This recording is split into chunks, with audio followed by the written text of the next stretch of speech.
Сәлеметсіздер ме, қымбатты оқытушылар? Жаркент жоғары гуманитарлық техникалық колледжі ғылыми әдістемелік ісі жөніндегі орынбасары Құрабалдиева Клара Бабашқызы. Білім беру жүйесі де әлемде болып жатқан жағдайларға байланысты қашықтықтан оқу жүйесіне уақытша көшті. Бұл оқу түрі де сізден біліктілік пен дағдыны қажет етеді. Бұл оқу жүйесінде сіз күткен нәтиже бірден болмауы мүмкін, алайда еш қорқыныш болмасын. Сіздің іс тәжірибеңіз оқу кезінде күннен күнге арта түседі, жақсара түседі. Қашықтықтан оқытуға арналған жаднаманы осы оқыту жүйесінде жүзеге асыру мақсатында мен сіздерге ұсынамын. Мақсаты қашықтықтан оқыту жүйесіне тиімді нәтижелі жету. Міндеті білім алушыларды қашықтықтан оқуға дайындау, тығыз байланыста болу, оқу мақсатына жету, кері байланыс жасау. Қашықтықтан оқытуды іске асыру кезінде колледж директоры және колледж әкімшілігі, пән оқытушылары, топ жетекшілері, ата-аналар, білім алушылар бірге жұмыс істеген кезде ғана жетістікке жете алады.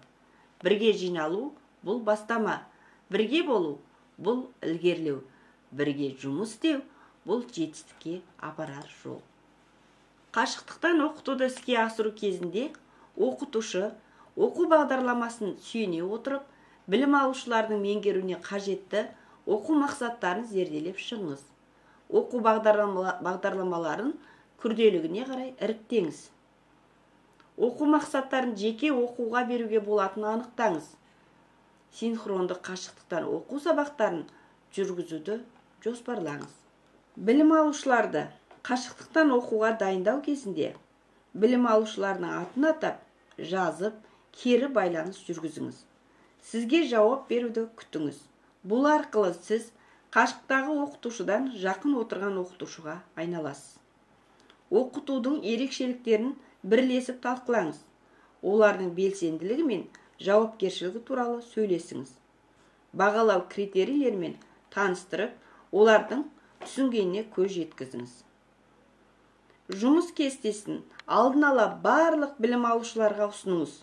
Олардың барлығына бар екеніне көз жеткізіңіз. Жаңа тәжірибе болғандықтан, олардың АКТ дағдысын әр түрлі екенін ескеріңіз. Білім алушылармен қалай тығыз байланыста боламыз? Ақпараттар арқылы, сұрақтар, таныстырылым, оқу мақсатына сәйкестігіне назарда ұстаңыз.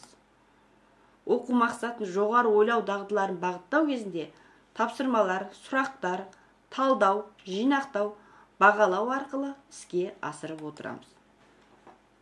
Қашықтықтан оқыту жауапкершілікті жоғары ынтаны қажет етеді.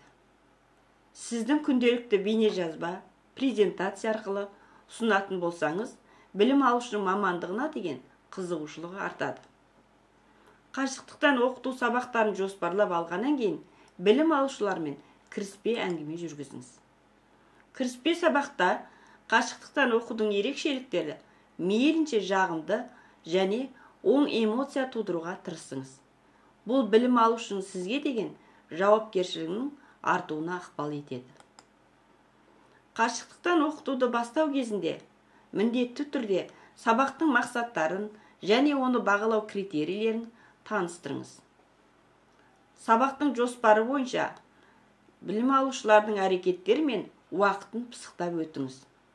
Арнайы, ашық сұрақтар, жабық сұрақтар қойыңыз. Бұл сұрақтарды сабақты жоспарлау барысында алдын ала дайындап қойыңыз. Білім алушыларға қандай тапсырма беруге болады? Бір отбасында бірнеше студент болуы мүмкін, және білім алушыға басқа да пәндер бойынша білім алу қажеттілігін ескере отырып, берілетін тапсырмалардың мөлшерін шақтауға тырысыңыз. Олардың қанша уақыт алатынын алдын ала болжаңыз.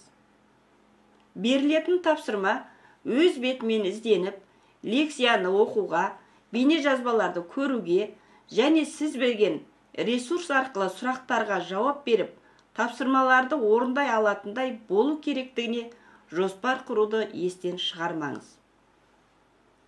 Интернеттің ресурстарын пайдаланып, білім алушыларға интерактивті тапсырмаларды орындауға мүмкіндік беруге болады. Сіз білім алушылардың барлығын бірдей деңгейде тапсырма бере аласыз, ал кейбір жекелеген білім алушыларға арнайы деңгейдегі тапсырмаларды ұсына аласыз.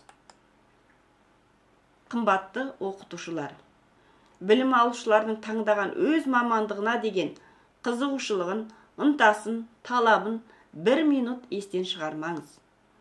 Сіз қашықта отырсаңыз да, білім алушылардың күнделікті үнемі шығармашылығының артуына жұмыс жасаңыз.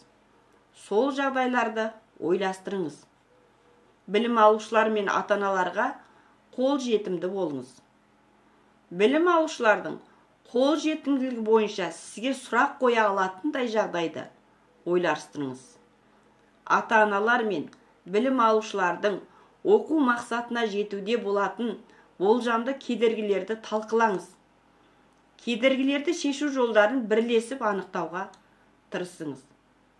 Сіз өзіңіздің іс тәжірибеңіз арқылы бұл оқыту түрінде де нәтижелі табысқа жететініңізге сенімдіміз.